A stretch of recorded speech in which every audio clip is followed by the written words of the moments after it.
You were with Border Patrol when they used to call it apprehensions then, correct? What you do, when you encounter, arrest, apprehension, yes. Call them apprehensions. You're also there probably in 2014, that time period when I know DHS Secretary Jay Johnson said 1,000 apprehensions a day was a really bad day for Border Patrol. Is that true? It's true that he said that, yes. I think President Obama actually called that when we topped off about 2,000 apprehensions a day. He called that a humanitarian crisis. You were there. Did that kind of feel like a humanitarian crisis back there? 2,000 people apprehended a day? It definitely was a challenge. When did we shift from calling apprehensions to encounters?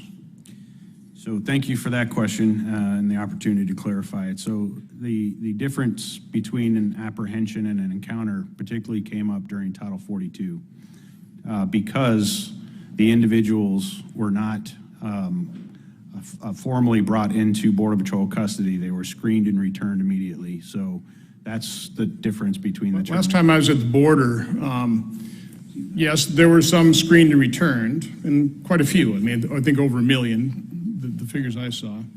But an awful lot were processed and dispersed. Last time I was at the border, I was told by Border Patrol agents that the goal that was given to them was to encounter, process, and disperse within 8 hours. Is that basically the goal now? Is that what we're doing? As the chief of law enforcement for Border Patrol, that is not the guidance or purpose that that I direct. So how long are you holding people when you encounter them before they are processed and dispersed and sent on a plane or a bus to their final destination? What is the time frame there? Well, that's part of the complexity of the environment that we're operating in right now. So we have people, as I mentioned in my opening statement, in our custody for far too long. The processing, depending on the pathway that is appropriate for them, we have a number of bottlenecks. Definitely, the bottleneck occurs after processing, waiting. Do you know the average number of encounters during the Biden administration per day? What the average is? I don't have that number. Really? Oh, the average per day? Yeah. Right now, it's about 6,500. That's about 6,000 a day since the beginning of the Biden administration. 6,000 a day. Again, it was a humanitarian crisis when we were apprehending 2,000 a day. It was a bad day, according to Jay Johnson, when 1,000 people were apprehended a day. Now we're averaging for almost the last 2.5 years over 6,000 people today. And we cannot get Secretary Mayorkas to say that's a crisis. I won't even say it's a problem. He calls it a challenge. And I noted in a number of your testimonies, you kept talking about efficiency. Just sitting here in this sedate hearing setting, it almost seemed like we've got this under control. This is completely out of control, isn't it? What data do you have, do you keep? Because they don't share it very readily with us. In terms of the number of people who have been encountered, processed, dispersed, how many people do we know are known gotaways?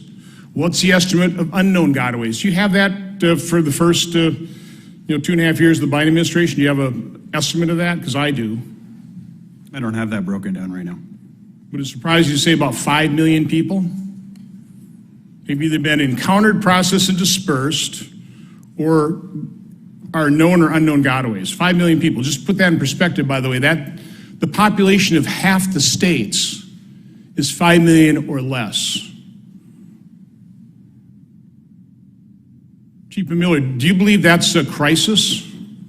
Do you believe that's under control? So, not getting too tied up into the semantics of the situation, we are in a situation that is pressing our resources. You talked about most of your Border Patrol agents are spending most of their time in detention and processing, which means we have wide open gaps for known and unknown gotaways, for drug trafficking.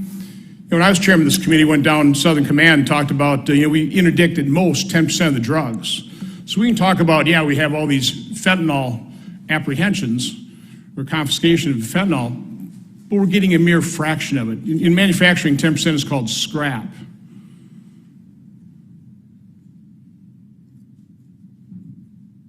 This is completely out of control, and we need to stay it's out of control. We need to recognize reality here. I know Senator Blumenthal asked, do you lack resources in terms of processing these claims? The reason you lack resources because illegal immigration is completely out of control. 5 million people. Chief Miller, what problems are you having recruiting people? How many people are retiring even before they're eligible for full retirement? I go down to the border, I see morale at incredibly low levels. Members of the Border Patrol want to enforce our law. They're not being able to really enforce our law. They're processing. They're dispersing. It's not particularly satisfying. Can you speak to the level of morale now within Border Patrol? Thank you for that again, sir. Yeah, absolutely. So I've been around the country and spoken to thousands of Border Patrol agents.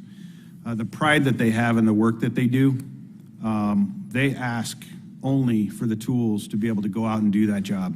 They ask for the freedom to go out and do that job as well. As I mentioned, they are processing far too much. Recently, we have attending a muster with the agents. They need better vehicles to get out to the remote areas. They need Border Patrol. They need control of the border. They need an administration who's dedicated to controlling the border. Very famous movie, The Sound of Freedom, talked about the sex trafficking of children. I've written letters to chairman of Senate committees to hold hearings on that depredation. This open border policy is facilitating, and you know this, the multi-billion-dollar business model of the human traffickers, of the sex traffickers, of the drug traffickers, correct? Absolutely, it's a dangerous and complex environment. And your Border Patrol agents have to, as Senator Langford was talking about, encounter some individuals in camouflage, of military age, and they process and disperse them because that is what you're being directed to do by this administration. It's not your fault. This is a travesty that's happening in this country. And I think it's just, again, what's frustrating for me, having chaired this committee, held probably 36 hearings on the border, understanding the problem. To not be holding hearings, I appreciate this hearing, but then to be speaking in such sedate terms, leading people to believe, like, oh, we got this under control. Oh, yeah, only 10 years, only 10, you don't even say only. 10 years till the first hearing, immigration hearing in New York City, 10 years? It's a completely open border. It is out of control, and we need to call it what it is. It's an open border.